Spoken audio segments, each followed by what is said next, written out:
Okay, we continue talking about broken stream ciphers. So far, we talked about RC4 and A51. Now let's talk about another stream cipher that we can break easily. And this is called Crypto1. So these are used in smart cards.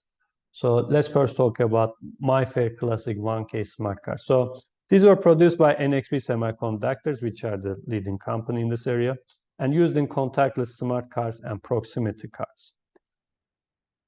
Produce more than actually maybe 20 billion now, because the slides are a little bit old now, because we keep still using these devices, these smart cards.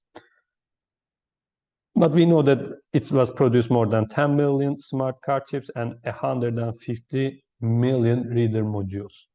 So our student IDs are also these smart cards. And these readers are used, for instance, in the cafeteria when you pay with your smart card, or when you open the door of this building. Okay. So it uses a stream cipher named Crypto1. Target applications are follow public transportation. So they were used in Oyster cards in London years ago until it was broken. Electronic toll collection, loyalty cards. Most probably you have a few of them in your wallet right now. Event ticketing, car parking in Istanbul. Almost everybody in the car parking uses this. So if you know how to break them or clone them, this might be get you a free parking. So which is illegal, of course, I have to add. Okay, so let's look at ISO standard for this smart card communication. So there are 4 rules for ISO standard. This 14443A. Identification, contactless integrated circuit, and proximity cards. So the standards are about their physical characteristics, radio frequency, power, signal interface, initialization, and anti-collision. Transmission protocol. So anti-collision means that if you put 2 smart cards next to a reader, so they shouldn't collide. The reader should understand which it's talking to. Okay, so this one actually, Mifare Classic is compatible with the first 3, but not the last one, the transmission protocol.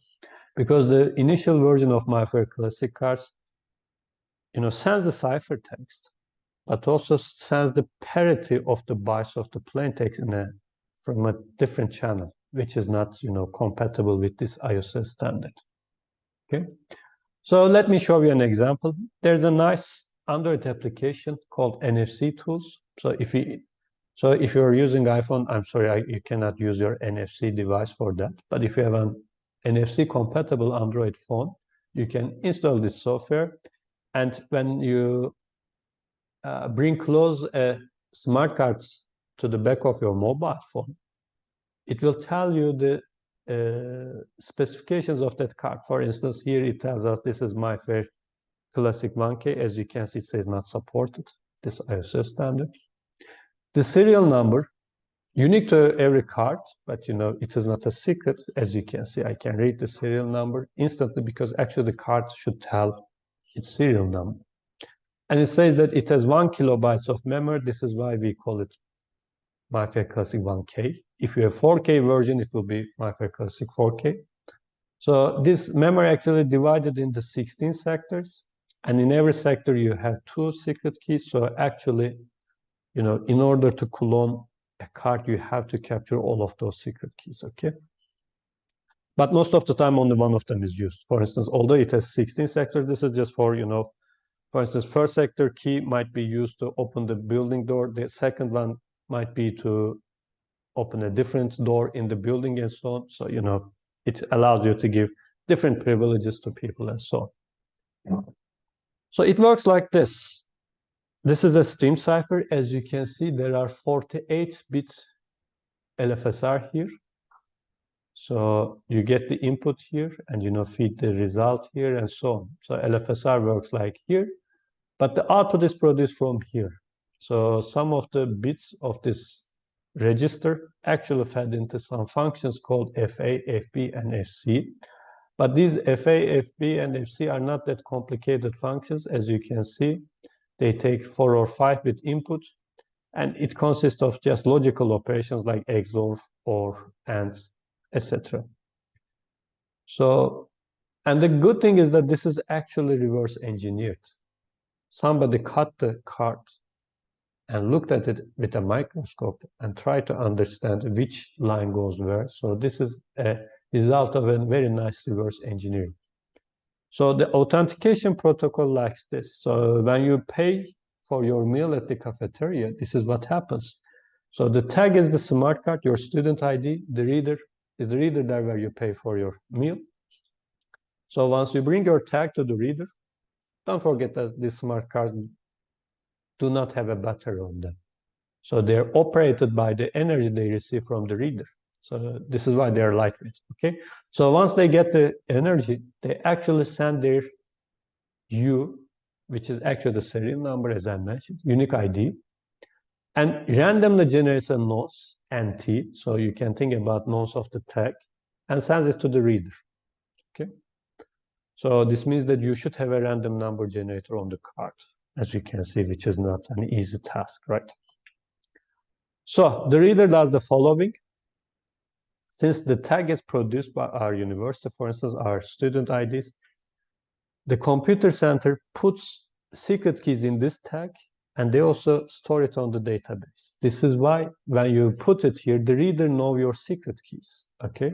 So when the reader answers, this brackets means that the reader answers in an encrypted way. So this AR is answered to your nonce. So it performs some operations on the node, but then encrypts it and produces its answer. Then reader also chooses a nonce, but it is also sent in an encrypted way. So the tag decrypts all of these, checks if the answer to this nonce is correct. If it is, then produces its own answer for this nonce from the reader and sends it in an encrypted way. So this is like a two-way handshake, right? Also three-way. So let me read the slides to summarize this. The reader then asks to authenticate for a specific sector. The tag sends a challenge, nonce T. From this point on, communication is encrypted. The reader responds with his own challenge, nonce R, and answer AR, which is the just suck function to NT. I didn't go into detail, but this function is on the previous slides here. As you can see, it is just basic operations. But the important thing is that you encrypt it back. So the tag finishes with its answer AT. So this is how you authenticate yourself. Okay. So what are the vulnerabilities? Some known vulnerabilities were weak pseudo-random number generator. This was corrected in the hardened Mifare classic cards. But the attackers observed that at a specific time interval, the card produces the same nonce, like 4 seconds. So if you try to authorize with the card, you receive a nonce. Then if you wait exactly 4 seconds and try to re-authorize itself, it produces the same nonce. But we call that nonce, as we defined it, has to be used only once, right? If you keep using the same nonce, then you can decrypt everything. So just with 2 failed authentication, you capture the secret key because they use the same nonce. But this was corrected in the future version. So in our student IDs, we don't have this weakness. The key is short. 48-bit key is too short, as you can imagine. But the thing is that in order to perform a 2 to the 48 brute force attack, I have to try to authorize myself with the card 2 to the 48 times. But they introduce a delay by the communication and authentication procedure, which prevents online brute force attack. So you cannot get the card and try to perform a brute force attack. So although the key is short, brute force does not work. Key stream leakage through errors. There's a 4-bit leak. This was also corrected in the hardened Mifare classic cards. The idea was like this. So a very stupid thing here. So if you fail to authenticate here, I mean, if your answer is wrong here, and here, you are trying to clone the card, right? So you have a fake reader. So you cannot answer correctly to this nonce when they send you the nonce.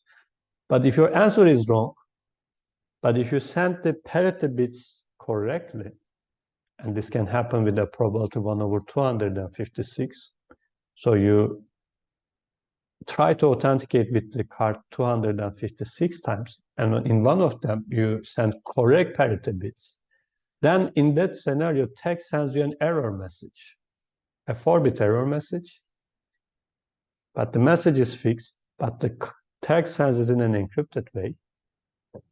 So you know the plain text, you know the ciphertext, you XOR it and capture the 4 bits of the key stream. A very stupid idea. Again, this was corrected in the hardened versions. Yeah, parity bits.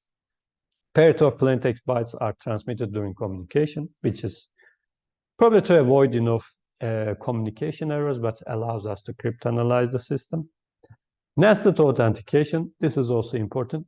When authentication for a sector, as I mentioned, every sector keeps different secret keys, okay? When authentication for a sector for which the key is known is completed, the reader can request for authentication of another sector.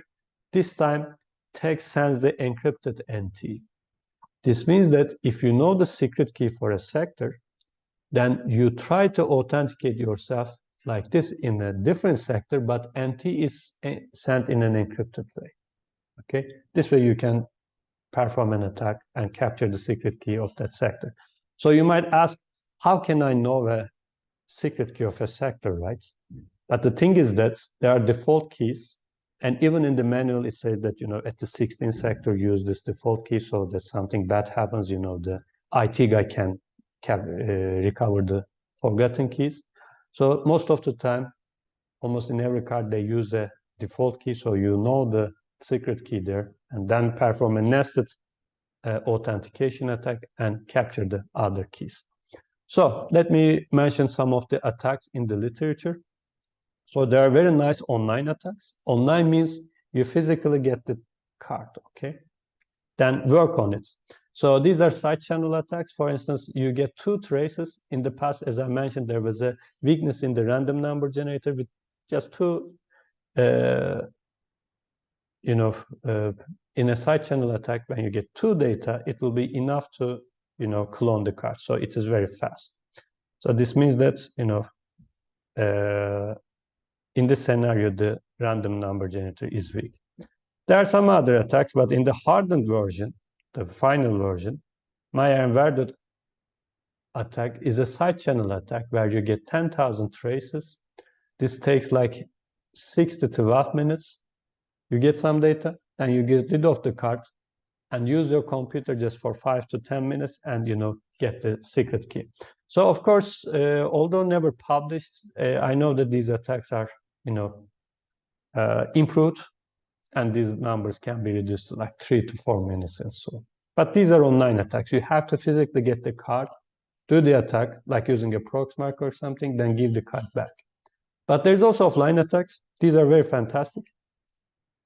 Garza et al. In 2009 showed this following attack. The attacker plays the role of a reader and tries to authenticate for a sector of her choice. So this attack works when it is not the fully hardened version, okay? So she answers the challenge of the tag with 8 random bytes and 8 random parity bits for NR and AR, as I mentioned before. So with probability 1/256, the parity bits are correct, and the tag responds with an encrypted 4-bit error code. A success leaks 12 bits of entropy out of 48 bits. In practice, 5 successful repetitions of this attack is enough to capture the whole secret key. So we need 5 times 256 authentication attempts, and this takes less than a second. So if you're close to somebody, and if your antenna is, as an distance like maybe 40 centimeters, you can stay close to the wallet of the person, and in less than a second, you try this many authentication attempts, you get the data. This can also happen when you walk by them, right? So you go home, and they show that if you use this GPU, it takes 9 days to, capture the secret key. So as you can see, it is from 2009, so the GPU is old. But the good thing is that, they just try to show that, you can do it. But, people didn't care about this because they said that, okay, 9 days is too long. Nobody would bother. But actually, if you have 9 GPUs, it will be 1 day, right? But what I did in the past that For instance, they also say that if you have 16 GPUs, you can perform the attacks in 14 hours. People weren't still convinced, they thought that nobody would bother. So at the time, I performed a bit sliced implementation of this attack, and I showed that, so instead of 9 days for this GPU, of course I use better GPUs, but I reduced these numbers to a few hours. So nowadays we have RTX 4090, so it takes just 10 or 20 minutes in the GPU to clone this. So you walk by somebody, try to authenticate this many times in less than a second, go home, use your GPU, and capture the secret key. Okay. So in the hardened version, what they did, Mifare did that, since this 4-bit leakage doesn't no longer available. Here they perform nested authentication attack. So this attack works if you know the secret key of one sector. So given an encrypted node obtained through a nested authentication, the adversary can attempt to decrypt it using the candidate key. If the candidate key is the correct key, the parity bits will be correct. For a wrong key, a parity bit will be correct with probability 1/2. So an encrypted node holds 4 bytes, that's 4 encrypted parity bits. Therefore, on average, 12 encrypted nodes are enough to get the key. So you have need to do less authentication attempts. So they showed that on this GPU, this attack takes 1 month. Of course, this is not a best GPU even at that time. And they say that if you have 180 GPUs of GTX 460, you can perform this attack in an hour, and the system should cost around $12,000, right? So again, it looks unrealistic, but again, this is just basic implementation on the GPU. But since the algorithm works on bits, a bit slice implementation gives you bit level parallelization. So again, I reduced this attack to 7 hours on this GPU, but again, these GPUs are now 4 or 5 years old, right? Even more maybe. So you can do it in less than an hour on an RTX 4090. So these offline attacks are real. So you can walk by somebody and capture the key when you go home. Actually, this has happened years ago. And in London, when people use Oyster cards, they started to realize when they put money in the morning, they realized that the card is empty at the evening. So people started to perform these attacks. So this is why they have to update the cards. They start using different algorithms, but a lot of people are still using Mifare classic cards, like in our student IDs. So it shouldn't be used in critical places. But of course, this doesn't mean that any smart card produced after this is more secure, okay? Actually, there are worse cases, like there are even cards called NXP Mifare Ultralights. These are really ultralights, For instance, in Porto, if you go to Metro, this is the card that you will get. So for instance, you capture the reader. So from that point on, you can use that card for an hour. But if you break the card, you can change the timer in it, so you can use it forever. So, but again, it is cheaper. So this is the dilemma in lightweight crypto. You want to make it cheap but also secure, so you have to come up with a very clever way to do it.